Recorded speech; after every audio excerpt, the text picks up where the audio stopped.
are tuned in this afternoon to Hanging with the Hayters. This is Kay Hayter. I'm here with my husband, Mark. Woohoo! And we want to welcome you to our show. We really do. And, folks, you picked such a wonderful time to be here today, Kay. I have to write an article today, and I was thinking I would do a rooftop because this is hard to beat. Oh, you can't beat a day like this if you're going to get on the roof. In fact, it'll probably be a little hot during the afternoon, so it might be an evening type thing. But there's so much stuff with respect to what's been going on at the house with our yard. And I know y'all have been doing your proverbial spring cleaning in lieu of summer coming. And we've been doing that, mostly Kay, and the gardening. Oh, my word. Kay, do you know, and I think you do, I clipped the hedges yesterday. Yes, you did. They're a little wavy, but you know they're what? They're wavy as heck. I can't do them very well, but here's the good news. I've got my own clippers because a few years ago I borrowed Al's and stupid clippers. His clippers had a long cord from the clipper thing, and they shouldn't. Electric cord? Yeah, if you're going to cut into something, I would have cut into my my own extension cord, but I cut right into Al's cord and ruined his clippers, or he could rewire them, but and I'd like to say he took it real well. I'd like to say that. Anyway, so I had to buy my own, and I did it. Well, did you replace his? Because I don't remember this. Oh, heck no. What? No, it's one of those things where if I recall, he said, "Oh, don't worry about it. Don't worry," and I didn't worry about it because that's the kind of brother I am. Okay. Anyway, so that kind of stuff goes around the house. And Kay, we had that. Don't forget, I believe we had it before we came last time. Jill's party, birthday party, and I wrote an article last week. Isn't this great, Kay? What you call your aggrandizement? I'm just going to be quiet here. Right. We had the Hayters, Jill's birthday party, and I wrote an article about how we used to do it in the past, where it was big, talent shows, all kinds of stuff for birthdays, and now it's, you eat out at a restaurant and then you say goodbye, and it's all due to the fact, Kay, that things change in life. They do, and now we're the oldest generations in our family. Right. So, in what does it, or what did it for us, was the passing of my mom and your mom and dad. Mm-hmm. My dad passed 1980, a long time ago, and it just changes. What it does is it you don't have an excuse anymore to see the brothers and the sisters. Well, everybody's got their kids, and now it's the grandkids. Yeah. Those grandkids, they'll mess everything up, Kay. But some of y'all may be suffering from that now. And folks, it's one of those things, you think, oh my gosh, I hope we never live to see such and such. Well, if you're blessed, you're going to live to see it by blessed with a long life, because, folks, over your life, things are going to mess up at times. That's just a little sermonette from Mark Hayter. But that's what's going on at the Hayter house. Kay, do you know what tomorrow is? Yeah, it's Cinco de Mayo. Cinco of your Mayos. That's yes. And that's, my dad passed away on Cinco de Mayo. Oh my goodness. In 1993. So tomorrow, I think it'll be 23 years since he passed. Oh man, that's a long time. Yeah. And Mom passed on May the 12th, so next week will be 11 years since my mom passed. May was a bad month there for a while. My dad was 36 years ago. Wow. Yeah. But with respect to Cinco de Mayo, I've gone through my life a lot not knowing what it commemorated. I thought it was Mexican Independence Day, but it is not. It is not at all. And with respect to that, I would doubt there's many people living in Mexico that even know what they're celebrating, because I know there's many people in the United States who don't understand a lot of our holidays. A long time ago, spoke to a lady who had been on the planet for a good while, and she didn't know anything about the Civil War, didn't know who won, or, she knew about it, but she didn't know who won. I don't think she knew the sides with respect to it.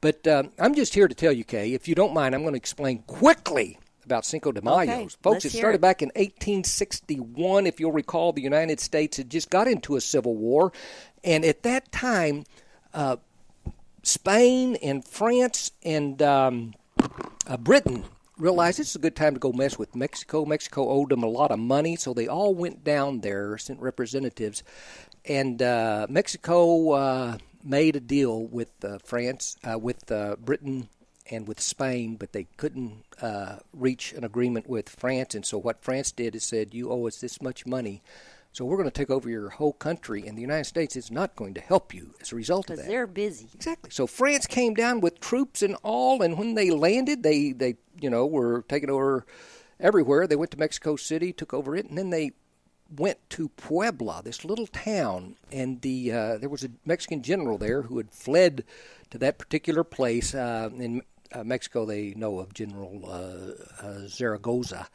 And all he could do is raise up a bunch of peasants, a bunch of workers, 2,000 of them. I read another count, it might have been 3,500. I don't know how stories go. The Alamo changed a bunch, the story.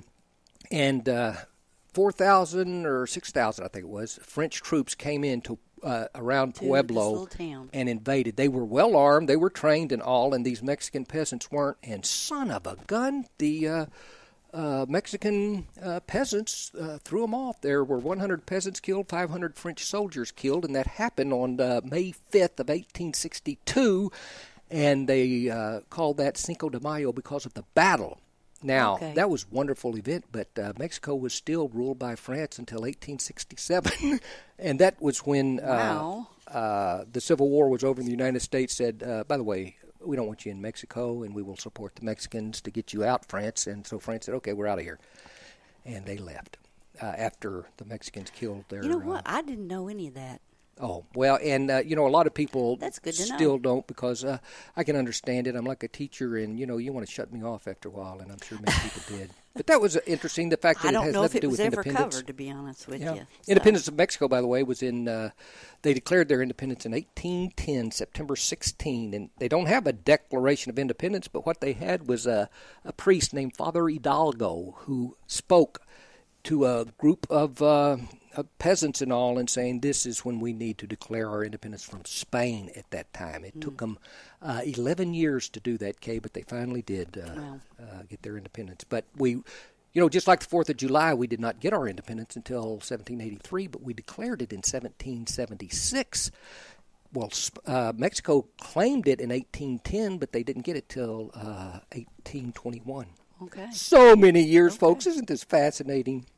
There are so many things that happened in the past week in news stories. A lot of flooding, Kay, if you'll recall. And we were looking, you read an article about the how people are coping with respect to not having a car. With respect to... I was reading about the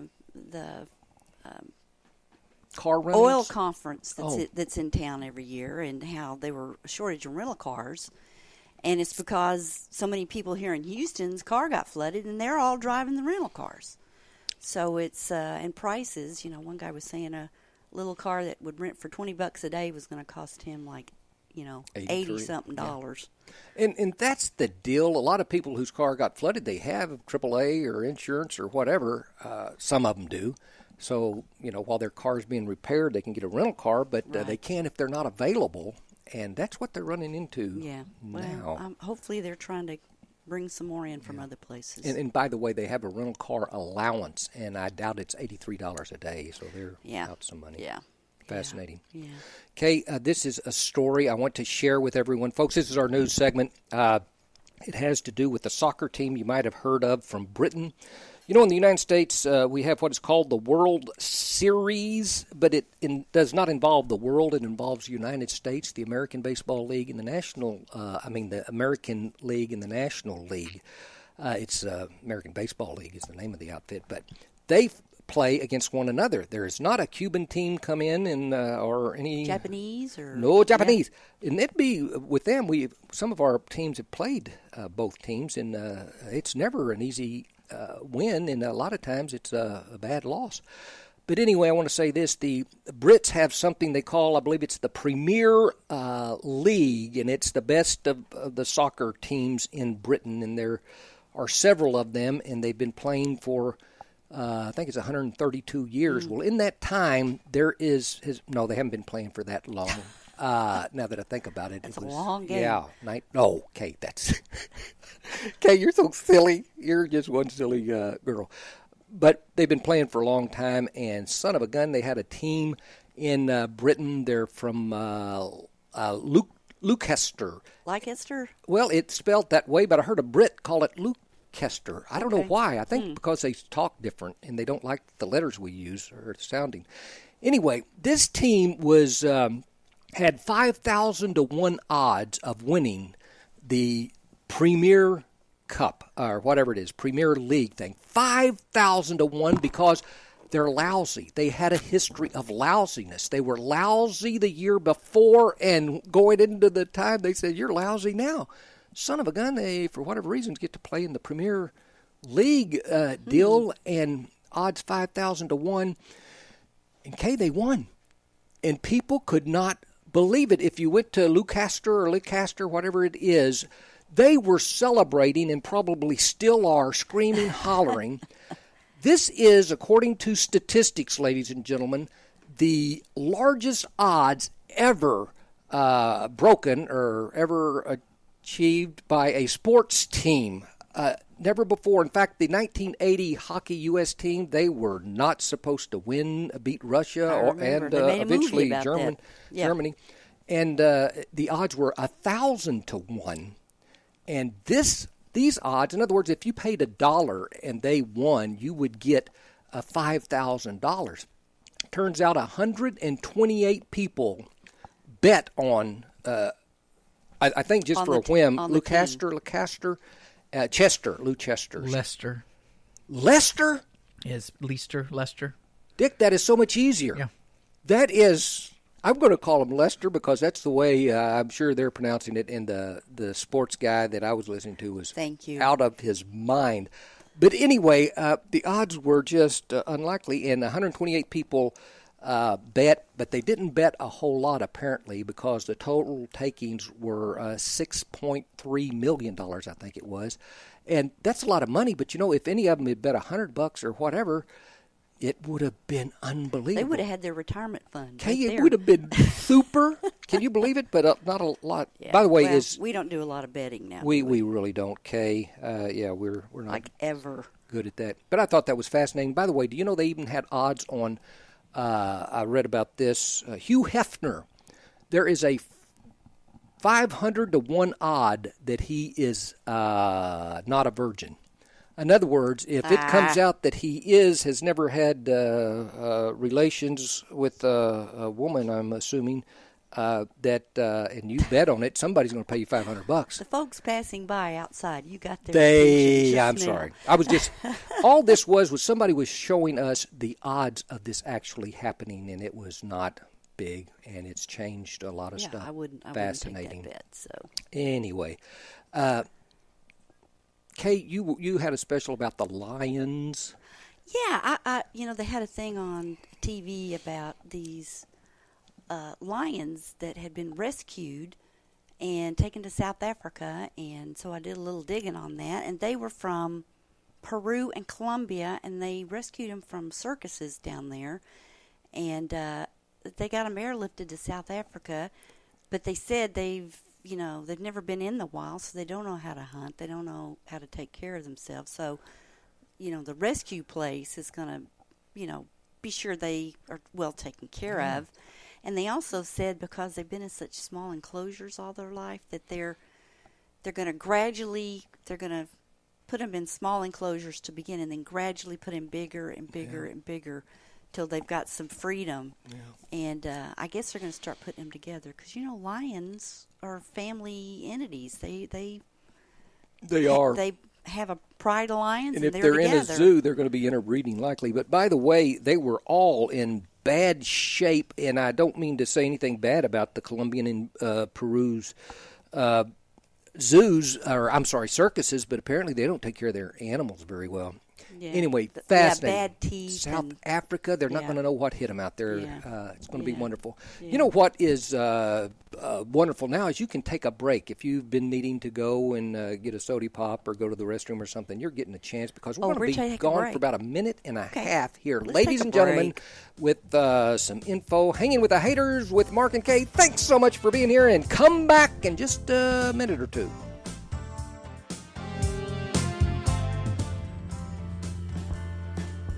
I'm Lieutenant Bob Berry with the Conroe Police Department, reminding you that drinking and driving do not mix. Drinking and driving causes an alcohol-related fatality every hour in the United States. Stay sober and stay alive. If you are looking to start a career, you can start your professional life in the U.S. Army.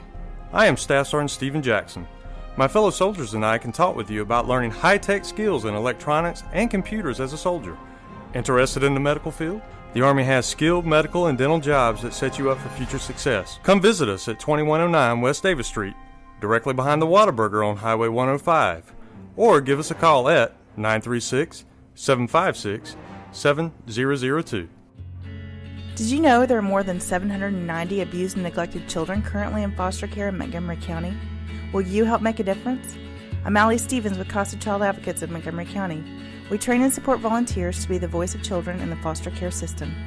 Kids are removed from their home because of abuse and neglect, and we need volunteers just like you to advocate for these children. To learn more about becoming an advocate, please visit CasaSpeaksForKids.com. That's CasaSpeaksForKids.com. Welcome back, ladies and gentlemen, to Hanging with the Hayters. A beautiful day. My beautiful wife, Kay's over sitting across from me here, and we are now getting ready to talk about something that I didn't mention ahead of time because I didn't want, a lot of people may not be interested in space and time travel and stuff like that. And so time they would travel. leave me. Yeah. Yeah. But time travel would be really weird, Kay. I don't get it. Yeah, we should be careful. I just made that part up. But there's something I read, and it continues to be in the news, this particular topic, and I wanted to share with you.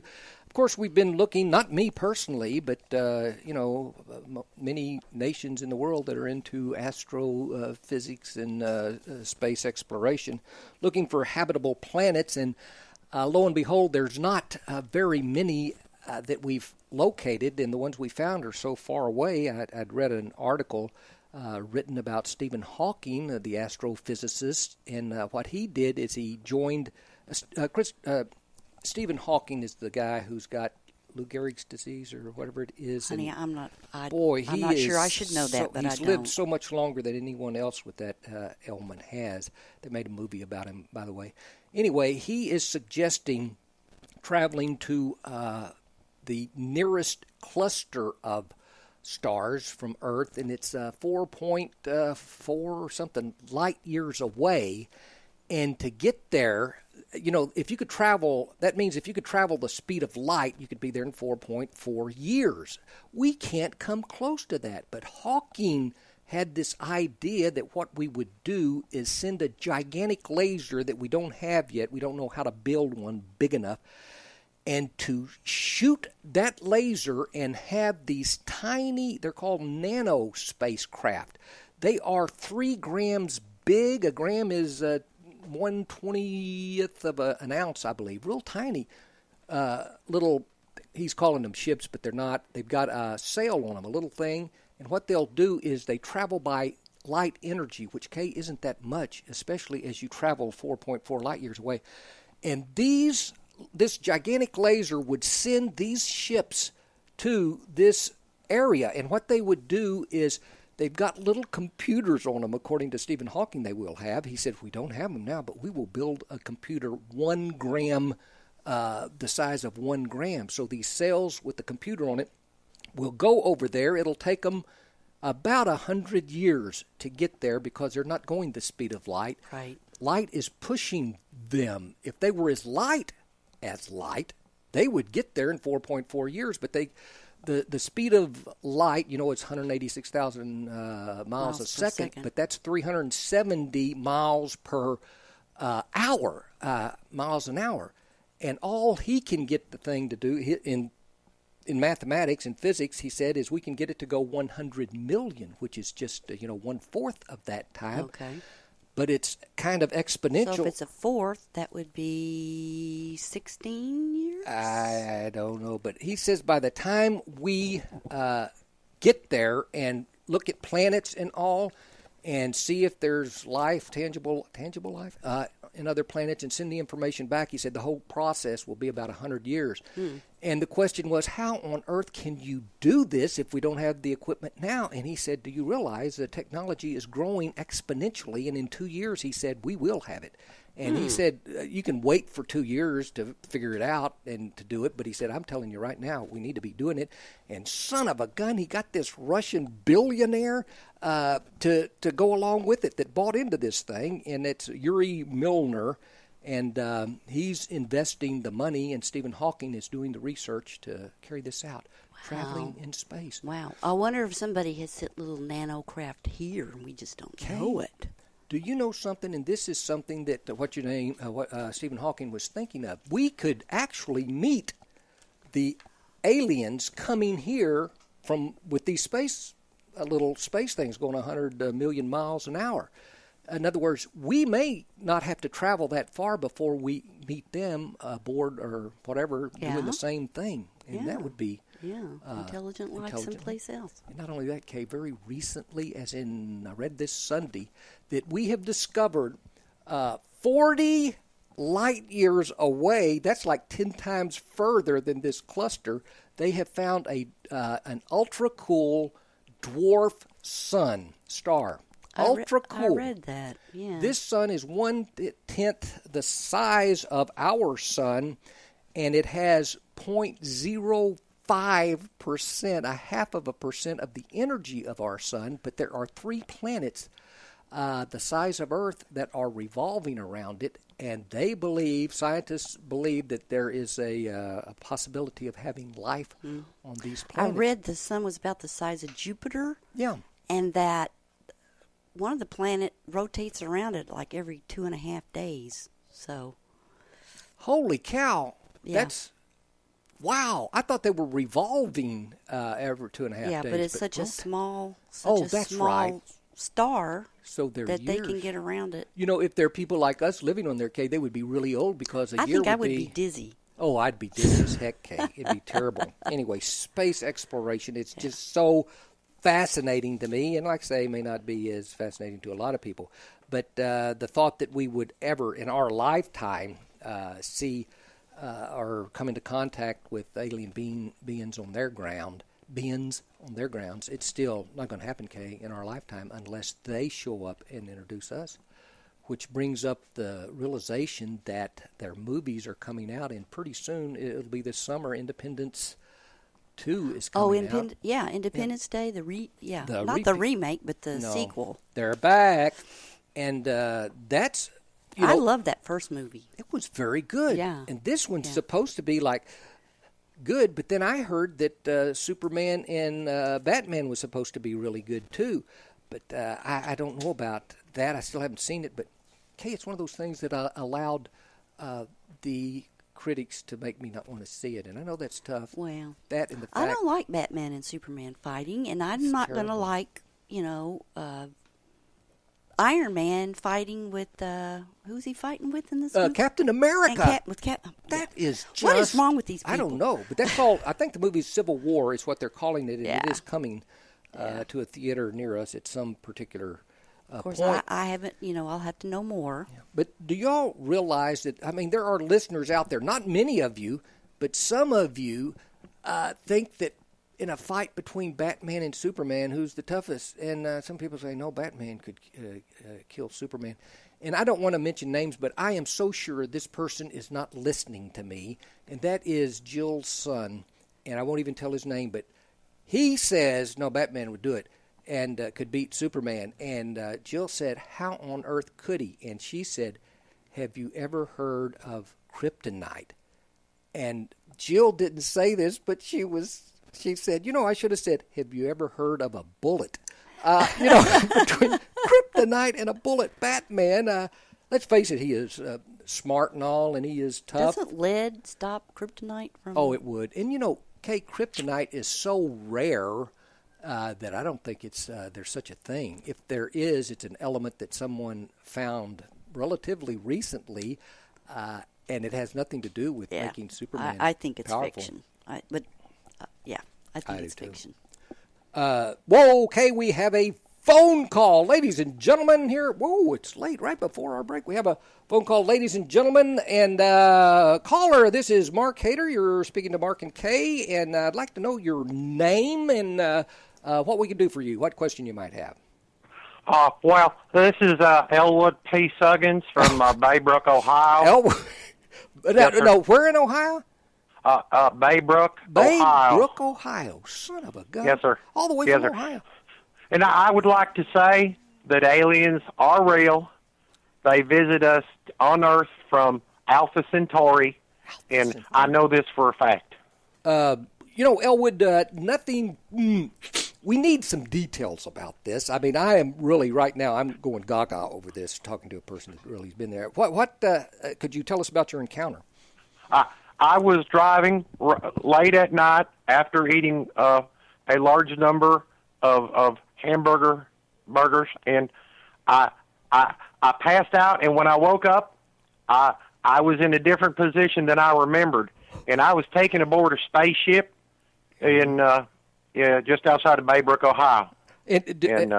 You were yes, passed out. How do you know you were taken by a spacecraft? Various parts of my body were inspected and implements positioned in an unfriendly manner, and I believe these were aliens. There were a lot of bright lights and odd music that I do not normally subscribe to. Oh, okay. Foreign type music. Let me ask you this: so, did you notice the probing yourself, or did you just come to and you were very sore in particular places of your anatomy? Well, those types of things happen to me on a fairly regular basis, but in this particular occasion, I woke up and was bruised in unfriendly places. Yeah. Let me ask you this, Elwood. You consumed a great deal of hamburgers and all. Was there what did you drink? To satiate yourself with that? Beer. I had beer, many beers, as a matter of fact. Beers. Well, that's beers. Yes. Beers is the fruit of the god. It's the ambrosia of the gods. That's what I think. Mr. Hayter. Elwood, that is just fascinating as it can be. Did you see the aliens? I saw things that I believed to be alien. Yes, ma'am. Yes, ma'am, I did. The bright lights and all that stuff, and the music. Yeah, music. It was angelic, is what it was. Oh my gosh, Elwood, I appreciate you sharing that with us and with our listeners outside. We do hear stories from time to time of these strange occurrences. Eating the daylights out of this until, I'm sure it's, I am going to consider this as true as the source, and I am very pleased that you shared this with us, Elwood. That's very, very nice of you to say that. Okay, Elwood, thank you so much. You did cut this, you will cut this man off, and thank you so much. We get the weirdest calls, and I don't know, we don't get many. I'm not saying this wasn't legitimate. But this Elwood is out of his mind, and I guess we need to get Dick to maybe screen our calls better. But I don't know how he can. He's right here and by the time, but that's weird. And Kay, I was going along with it for a while. Nobody makes up Elwood P. Suggins from Baybrook, Ohio. But I guess it was real. But ladies and gentlemen, regardless, Kay and I need to kick this around. We got to take another break, and there's going to be traffic and weather news and all that stuff coming from Dick and others. Back in a couple of minutes. Hanging with the Hayters. Howdy, folks. Cable Smith, host of the Lone Star Outdoors Show, inviting you to join me Saturday mornings from 7 to 8 on Lone Star Internet Radio for Texas' premier hunting, fishing, and outdoor talk show. So pour yourself another cup of coffee and pull up that stool a little closer to the old campfire, because if you can catch it or kill it in Texas, we're going to talk about it. That's right. Bucks and ducks, gobblers, monster bass, redfish, trout, and a whole lot more. Plus, you never know what outdoor celebrity is going to drop by, from Phil the Duck Commander Robertson to fishing legend Bill Dance or everybody's favorite uncle Ted Nugent. Heck, we might even mix in an interview and hear some brand spanking new Texas music from one of your favorite Texas musicians like Robert Earl Keen, Brandon Ryder, or the honky-tonk kid himself, Aaron Watson. Loved or hated but never ignored, it's the Lone Star Outdoors Show with me, Cable Smith, Saturday mornings from 7 to 8 right here on Lone Star Internet Radio on irlonestar.com. Lone Star Community Radio is Montgomery County's community radio station, and we are looking for talk show hosts and volunteer DJs for our music shows. Are you interested in having your own talk show on Lone Star, or have you always wanted to live out your dreams of being a music DJ? With the addition of Conroe's FM 104.5 and 106.1 and video aspects of our talk shows, we are needing people to grow with us. If you or someone you know might be interested, please contact us online at irlonestar.com/contact us, or call the station at 936-647-5747 for more information. The East Texas Dream Center is in need of your help. We are a nonprofit Christian organization that houses women and children who are trying to get their lives back after being homeless, abused, or addicted. We are conveniently located at 301 South 1st Street, Conroe, Texas, 77301, right here in Montgomery County. Our needs are financial, and every needs of gasoline, cleaning supplies, laundry soap, Lysol, and whatever else God puts in your heart. To help our ladies and children, please consider a donation. You may visit our website at www.easttexasdreamcenter.org. Again, so you don't forget, it's www.easttexasdreamcenter.org. Donations are tax deductible. Remember what Jesus said, with God, nothing is impossible. Our community's animal shelters cannot absorb accidental litters of kittens and puppies. Approximately 80% of the animals entering our shelters will not make it out alive. Please help be a part of the solution. Please spay and neuter your pets. Many low-cost options are available. Visit texaslittercontrol.org to learn more. That's texaslittercontrol.org. And remember, real Texans don't litter. Please spay and neuter your pets. And we're back with Hanging with the Hayters. Mark and I have been talking about a lot of different subjects this morning. We're kind of skipping around. We talked, we're past space travel at this point, I aren't guess we? so, Kay. Okay. Yeah, all it's right. fascinating. All right. So Closer to home yeah, here now. Why not? Yeah, I've been, we put a garden in this year for the first time. Garden report. Yes. If we want to revisit from a couple of months ago, it was Mark and I at odds over whether we wanted to try to grow some tomatoes in our yard this year. Yeah, I was at odds. I was the at odds guy. Yeah, he's skeptic. But we put one in, and they're doing great. We got a lot of tomatoes that should be, starting to ripen the next few weeks. Yeah. And you know something, listeners, I actually suggested this to Kay, that we buy another one of those 8-foot by 4-foot. A little raised raised garden to put next to the tomatoes, to put in the, what do you call it, weed? My milkweeds for the monarchs. They've kind of taken over the front flower bed, and man, they're not doing so good. I've got milkweeds, Yeah, the monarchs are laying the eggs and stuff, but it's like the little babies get eaten up before they can get big. So I gotta think over what I need to do. I would believe, Kay, you mentioned to me before that the adult caterpillars, can you believe that adult caterpillars, they're not really adult butterflies yet, but they're going to be, they're going to turn into butterflies before long. But you mentioned that they generally eat the eggs once they're born. The eggs the new hatched, when they first hatch, they will eat the shell that they came out of. Oh, they don't eat the shells of the other monarch eggs? Well, if you have like a baby, teeny just hatched caterpillar, and you have another caterpillar nearby, they'll eat the little one. Oh, my gosh. Yeah. But see, Kay, I think, folks, if you could see Kay's milkweed, how much, when those caterpillars get out, how much they eat. If each one of those eggs reach what you call your hatchabilities, they would completely demolish the food supply. So it's really a good thing. I think God was thinking of this. They will eat up. They will eat up your plant. Let them eat each other. It'll be nothing but a stalk when they get through. But they will come back out pretty fast. Anyway, it's been kind of interesting because we have something to go out and look at every day. Yeah. And I kind of got me interested again in that kind of thing. And I was hearing about these kind of young people that are beginning to do small farms, and they're doing everything organically and without the antibiotics, and their chickens are out there roaming around, not caged, but free-ranging. That's supposed chickens. to be important. I don't know why, but it is. Yeah. And what's interesting about it is, so much of the food in the United States is grown by these huge farms that are owned by big corporations and that kind of thing, that the little guys don't have much of a way, but they've kind of been coming together in kind of like farming co-ops and stuff. And I was reading about this one farm, and they will let an individual buy for, and I don't know how much money, for X amount of dollars, and you get regular deliveries of food from the farm. You get like a box of different kinds of vegetables every week. True organic stuff. Yeah.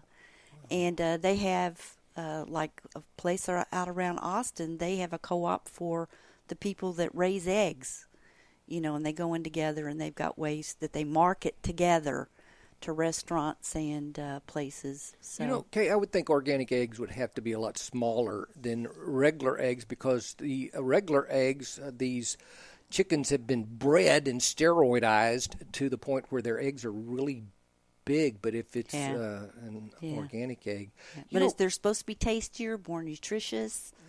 They taste more like an egg than the other eggs, apparently. Well, they just taste better. Our neighbor's got chickens in. I would love to have some chickens, but I know you would. Yeah. We just. If he put the X name. Yeah, there. You gotta draw the line. But Kate, well, they'll tie you down. What do you do when you're telling me about cows? The price of beef meat is just unbelievable, and but if you want to get it, that's not hasn't been injected, or the beef fed stuff and all, the price is going to be a lot more expensive to get a grass fed cow over something else. Yeah. And I was reading about antibiotics that we're, there are a lot of them that we are immune to now, not because we've had them, but because we the animal in the food chain, the beef, and I think a lot of these big companies that raise stuff by the tons. They don't want them to get sick in the first place, so they get regular doses of antibiotics, whether they need it or not. And then we eat the moo cow, and then we have that antibiotics to where when we get something bad, you get a fungus on you or something, and you take the antibiotic, and it's not working. I don't think antibiotics work on fungus, honey bun. And Kate, it's the same thing with steroids. I don't take steroids, not at all. It looked like I was for a while because I was getting really fat, but. We don't, but these cows and all have so much that they're eating. eating. Trying to raise them and put the meat on them as fast as they can. I probably wouldn't pass the steroid test now. They'd kick me right off that soccer team. Wow. Well, you're not supposed to. Yeah. Not supposed to. I just love animals and. Oh, dogs! You're crazy. I know. And a couple weekends ago, I think at the Animal Planet, it was like Dog Weekend, so I taped all these shows. Oh, she did. And I haven't watched them all yet. Oh, no, she hasn't, because our but they had some stuff. Guide is full of them. Yeah, and we don't have a dog, but our neighbor does, a little dog that comes Tanner. over. Tanner comes over so all cool. the time. And so I was trying out some of this stuff on Tanner. One of the things was that if you have a bond with your dog, if you yawn, your dog will yawn, just like amongst humans. If one person yawns, the other one will have a tendency to do that. Anyway, I apparently don't have a bond with Tanner because he did not yawn. I tried it several times. Well, I'll be Kay. You feed that sucker. He comes over. He sits down immediately because Kay will give him a little treat if he sits, and he knows that. Yeah, and he does. I still can't get him to bring the ball back to me when I throw it. Kay, I read, or actually, you probably told me, I get them all mixed up, that there are people that are not affected by you yawning. And if I'm thinking about it, I can probably keep from yawning, but I usually don't. I can just talk about it. Yeah. Like, I'll probably start yawning any second. So there are dogs that probably have the same problem. But, folks, if you have a pet, not a cat will intentionally not yawn if you yawn. They will, in fact, walk the other way and lick their paws or something worse. But dog, if you will try this on your dog, if you feel really close to it, and yawn and see if they it yawn. yawns. And get back to us. In fact, Facebook us, ladies and gentlemen. Hanging with the Hayters. I'd like to know about this. Anyway, dogs. Yeah. And dogs are the only animal that if you point to something, he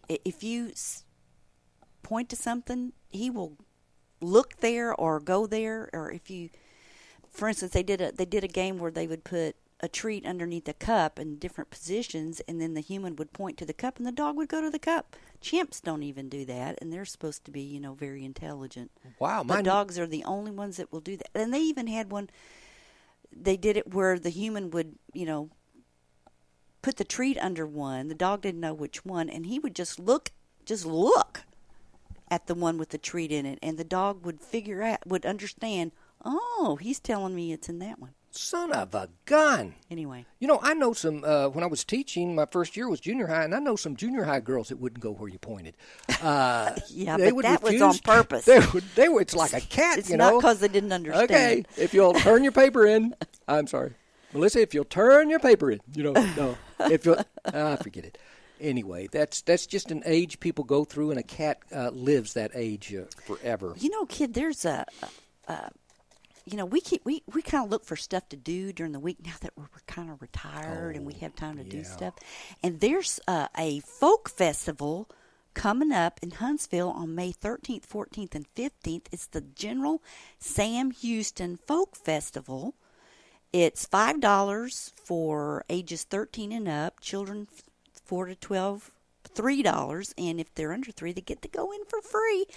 And it's at the, they've got that park there in Right, Huntsville. Across the street from the university. Yeah, where Sam Houston is actually his He's property. there, folks. He'll wave at you. His home, I think more than one of his homes is there.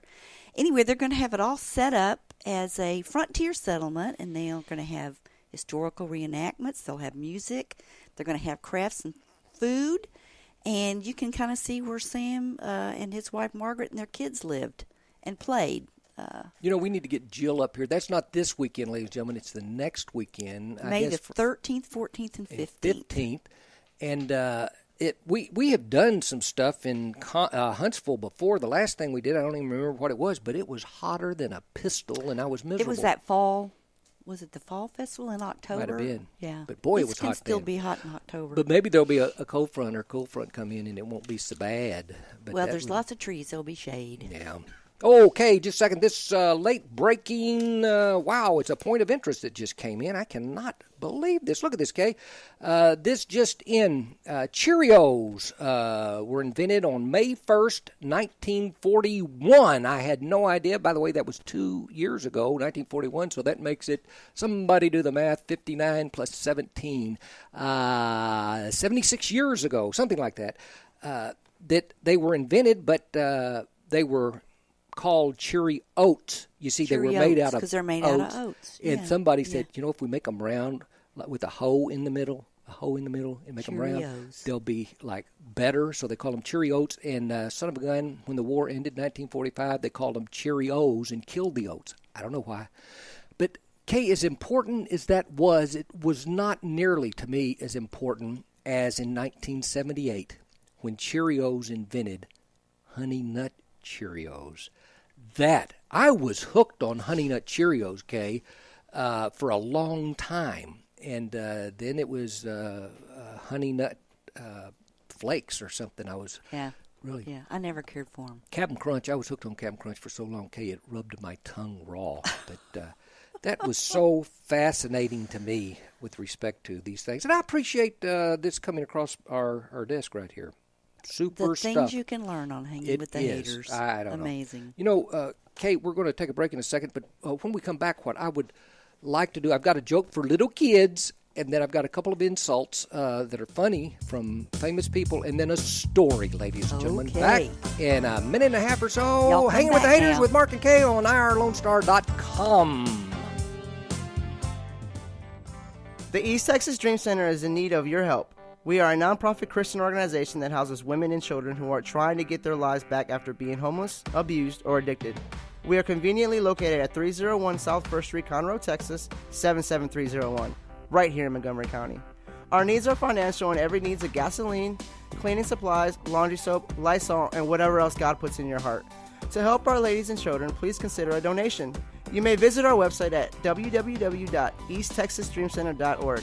Again, so you don't forget, it's www.easttexasdreamcenter.org. Donations are tax deductible. Remember what Jesus said, with God, nothing is impossible.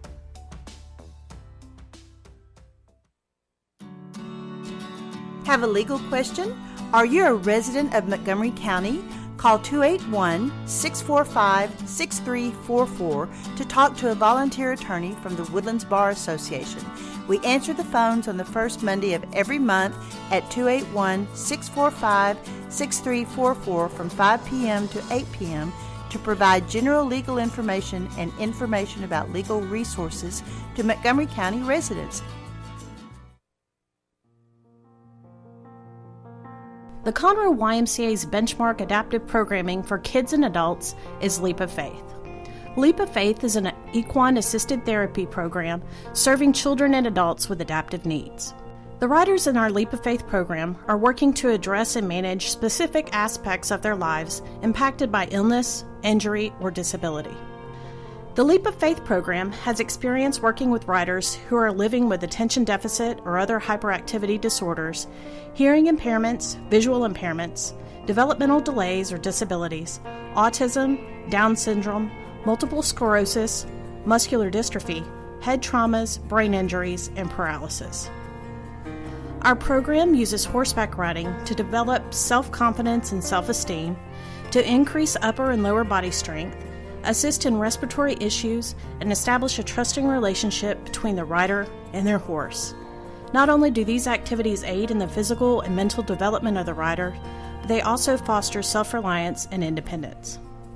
For more information regarding our program, to become a rider, or to volunteer with a great group of people, please call our Welcome Center at 936-441-9622 or visit our website at www.ymcahouston.org/Conroe.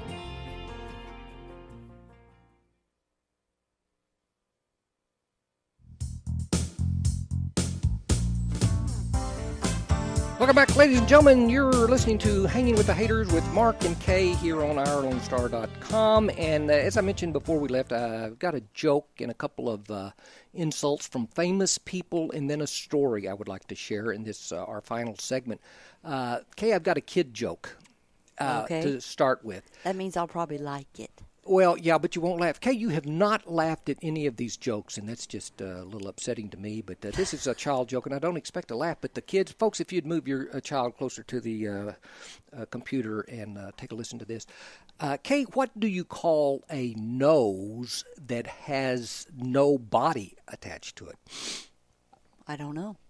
Well, join the crowd because it's a nobody's nose. Get it? You're right. Nobody knows, Kay. That is knows. so cool. I'm just laughing up. You can't see me, but I'm laughing. That's bad when you have to explain a kid's joke to What me. is it? It's nobody knows. That's, nobody. It's a nobody knows. Yeah, you have to be a kid to understand. Okay, here's some insults I got that, folks, I think you can use sometime. Get your pen out. I'll stutter for a second. I'll study for anyway, I've given you enough time to find a pen or something. Here's one from one of our forefathers, Samuel Johnson, and he said this, referring to a person. I don't know who he's referring to. He said he's not only dull himself, he is the cause of dullness in others. That's an insult, but you might need it sometime. And here's one from a comedian. I don't know, Dick wouldn't remember him. It's he's not old enough yet. Jackie Leonard, he once said, there's nothing wrong, talking to a person, he said, there's nothing wrong with you that reincarnation won't cure. That is an insult. I got that one. And finally, here's one from Groucho Marx, and you may have heard it. I think it's one of my favorite. It is this. Okay, I've had a perfectly wonderful evening, but this wasn't it. That, folks, is an insult, and I could have said it a while. And See, I don't remember these when I need them. I know, I don't either. But the thing is, which is maybe a good thing. I mentioned that I could have said that at an event or two, but I don't know how many events we've had that somebody could say the same thing. But now for our story, Kay. I've been very fascinating by forest. I have, as I've mentioned, a degree in forestry. Like you mean like groups of trees? Yeah, not like Forrest Gump. And as a result of that, when I was teaching, I told a story about Theodore Roosevelt that I'm going to share with you right now. Theodore Roosevelt. One of my favorite presidents. He only got to be president because of William McKinley dying, and TR was the vice president. And he would have never been vice president had he not been governor of New York. And the people of New York wanted him out so badly because he was weird. Oh, no. that it was among the Republican Party. They said, let's make him vice president because the vice president doesn't do anything. He'll be out of New York. And nobody even, knew much about him, and he became vice president. And then William McKinley is shot in 1901, and son of a gun, Roosevelt has the rest of, in other words, 4 years practically of McKinley's term to serve. And he was an outdoorsman. He traveled all over the place, hunted all over the place. He knew the woods before he became president, all of that. And when he became president, he realized that there was actually a number of acres set aside for national forest to the tune of, let's see, I got it written down here somewhere in my notes. It was 45 million acres in the U.S. forest. There were no regulations over what you could do there. There was no such thing as forest rangers or even the Forest Service. There was national forest, and it didn't mean anything to anybody. So were there foresters? No, there was nothing out there. They said, okay, we're claiming this land. It's, had been our land anyway. It was a territory, but now they're saying, okay, now it's the Forest Service. Roosevelt said that's not enough. So when he got into office, he created the National Forest Service. And what he did is he took the national forests, which were under the command of the Department of Interior, and since he's president, the Department of Interior was for him. Yeah, that's it. You do what I tell you to do. Executive administration. But they were in charge of territory and all. He said, I'm going to move the forest, the national forest, into the Department of Agriculture and put my friend Gifford Pinchot in control over all of it. There's 45 million acres. And so what Roosevelt began to do, thanks to an act called the, 1891 Reclamation Act, it allowed the president to set aside land for the national forest and all. And so what he did is he started setting aside land for the national forest. And he said, and he created the U.S. Forest Service. He let Gifford Pinchot, you're in charge of the U.S. Forest Service, and he said, I want you to regulate it. And they allowed areas, part of the Forest Service involved land that was just for grazing. And he said, you've been grazing it, folks, but now you're going to have to pay for it because you're overgrazing it. And we're going to regulate it to see, how many lands can be, grazed. Trees, you've been going in there. So it's all about land management. Management, thank you, yes, Kay. They would go in and cut everything down, and they said, no, the Forest Service is going to regulate, what gets cut and when and who, and we're going to make money off of it. Well, that's what happened to the 45 million acres we already had. Roosevelt started setting aside other lands that timber companies, it wasn't their land, but they had been cutting the daylights out of it. And they said, you got to stop this idiot. Miners were saying, you've got to stop this idiot because there's a lot of land out there he is getting ready to claim and all of this stuff. Ladies and gentlemen, it came down to the point where the Congress of the United States put an addendum or an amendment to the Reclamation Act of 1891 and said the president no longer has the authority to do it. It requires the approval of Congress and the president. And so he will not get to do it. And Roosevelt saw the dadgum thing when it hit his office, and that gives, I don't know if you know this, but the president has 11 days to sign a bill. If he does not sign it in 11 days, it automatically becomes a law. If he vetoes it, Roosevelt knew they can overthrow him a veto. So what he did, he had 11 days. He called Gifford Pinchot to the White House. And folks, back then the White House, you could get in. You and I could just walk into it right now and, look around. And people said when they came into the White House for a period of 11 days, there were maps all over the place. And Roosevelt and Pinchot were circling places. And Roosevelt said, by the way, that tract of land in Oregon's so-and-so, whatever, right out of Portland or whatever. And Roosevelt said, Pinchot said, yeah, that's force, and we got to have it. And circled it. And whenever they finished, on the 11th day, Roosevelt signed the law. And ladies and gentlemen, he went into office with 45 million acres in the U.S. Forest Service. And when he left office, there were 275 million acres. From 45 million to 275 million acres, thanks to Theodore Roosevelt, who actually also set aside 150 natural areas, forest areas. Well, that means national parks. National forest areas, they named them.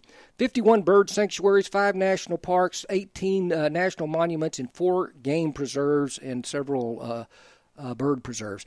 This man was just unbelievable. And he was a Republican, ladies and gentlemen. Without him, we'd had a lot of trouble. And right now, we've got a lot of trouble because, Kay, we have got to leave. We're Ladies and out gentlemen, of time. You've been so sweet, and we hope you learned something today and enjoyed doing it. This is Mark Hayter. And I'm Kay Hayter. Thank y'all for listening. Really, hanging with Hayter. We'll be back next week. Thank you so much. Bye-bye.